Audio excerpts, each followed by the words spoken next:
better on camera than they. I haven't seen him in person yet. But we have Jeffrey from King Banana Presents and Last Light.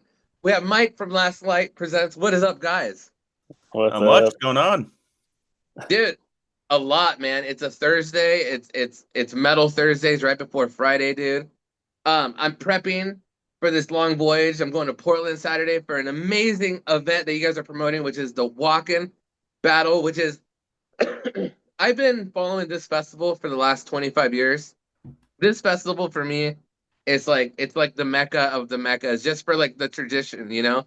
If you look up into Wacken, it's almost like the same way kind of Burning Man kind of started up, where it was just a couple of people just wanted to do like their own little small thing, and it blew up into everything. But the difference with Wacken is that it was like a super small town, you know, Yeah. and a lot of the town relies on this huge, massive festival. And what we're promoting today is that you guys are doing the Wacken Battle, which you guys are giving people in the Pacific Northwest a chance to play one of the biggest festivals on the planet. So maybe we'll start with Mike here, and then we'll go right to Jeffrey. But you guys are promoters in the scene, musicians, killing it right now in Portland. But how about this? Before we get into Wacken, like what makes you so happy about promoting, and why what got you into that? I'll start off with Mike, then we'll go to Jeffrey. Honestly, for me, I just love working with bands, and I love just live music in general. I'm one of those people who, will listen to music on Spotify, and then I'll always want to hear that band play that song live. And for me, it's so much more impactful live, which is why, like I naturally gravitated towards, promoting shows and booking shows.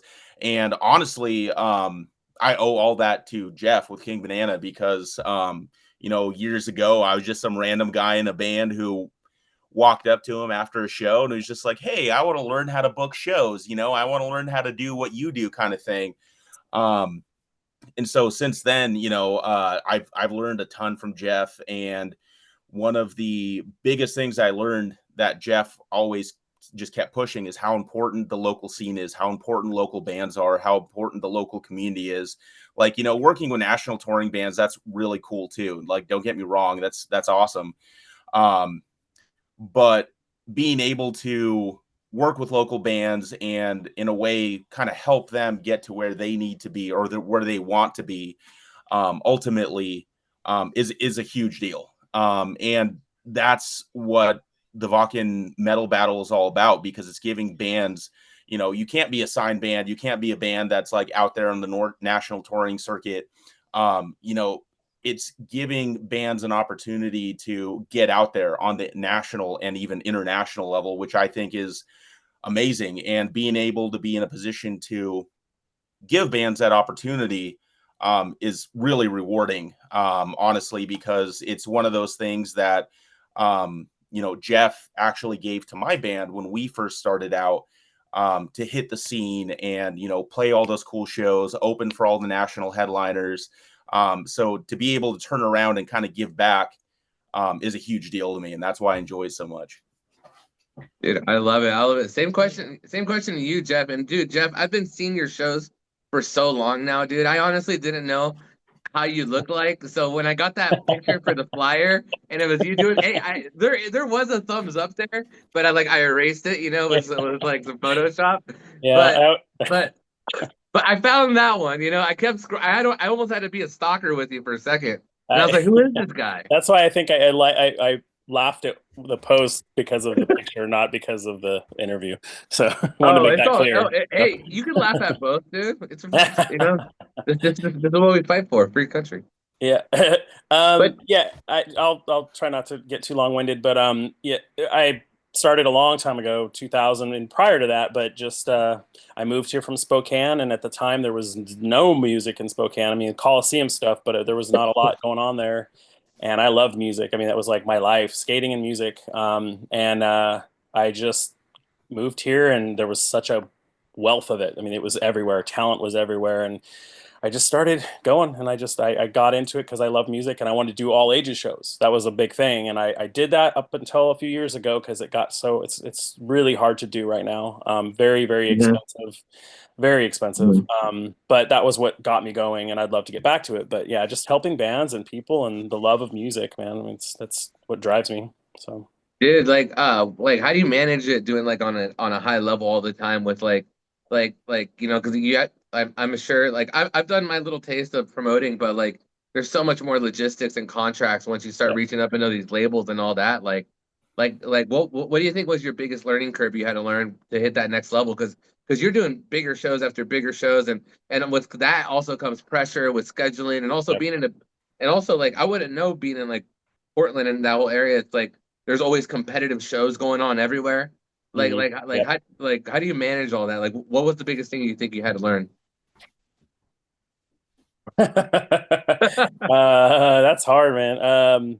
I want to say patience, but that's not right. It just Yep. you gotta go into it knowing that it's a gamble. I mean, it's you have to be willing to lose money because the way that everything's structured now is like you're taking a chance, especially when you have no idea if an artist is going to draw or not. So there's a lot. I mean, it took me. I'm still learning to this day, but I've gotten to the point where I like where I'm at.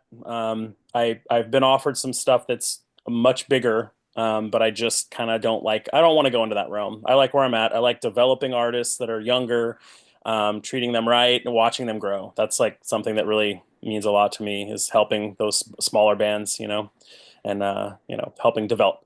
So, but Dude, I love it. I love it, dude. And you know what? Hearing yours and Mike's story, it's so inspirational, and I'm so excited for you guys to give me the honor to help judge this event with a bunch of other talented individuals. So one of the things we kind of talked about pre-interview, we talked about like you know there's an awesome arrangement of bands that you have playing this battle like every year. With submissions and all of that, how what kind of goes into picking the right bands to represent like their areas in this battle? Because I'm sure you get a lot of submissions, right? Yeah, we do. And honestly, it's very hard to find bands for this because honestly, all the bands are great that submit for it, obviously. We want to give everybody a chance. But it's one of those things that you have to really kind of like sit down and think about when you're selecting the bands. You got to think about you know are the bands serious? Are they wanting to move forward with their career? Those kinds of things. And sometimes it's hard to gauge. Sometimes you have to talk to the bands and kind of get a better feel of it and things like that. But again, like this year was insanely hard because all the bands that submitted are all phenomenal. So picking ones to play the actual battle was was not easy. Was not easy at all. yeah, we went back and forth, and I think what ultimately happened is we just went with the ones that we wanted a range. We didn't want it to be all Variety. the Yeah. same bands, and we wanted variety because Wacken isn't just one style of hard music, metal. And we wanted to give other bands opportunity. So it was definitely difficult. I wish we could have done a 10 band or 12 band 2 day thing, but it's just it wasn't possible with logistically with the time frame and stage setup and all that. So That's awesome. yeah. Well, dude, guys, I'm super stoked. I appreciate you guys taking some time out of your day. So tell us where can we go to find this battle if people are listening right now and want to check it out this weekend? Dante's. It's at Dante's and Dante's. yeah. Yeah, Oh, Dante is on March 29th, Hmm. this Saturday. Yeah, tickets are available at danteslive.com, but we'll have some at the door. So sweet, dude. Well, I appreciate you guys. Everybody, please go check out King Banana Presents and Last Night Presents. You guys are so awesome. I can't wait to see you guys this weekend, and we'll do like a couple in-person interviews or something. We'll figure it out. totally awesome. All right, guys. Take care, guys. All right. Peace. Thank Sounds you very good. much for having us. Cool. Later.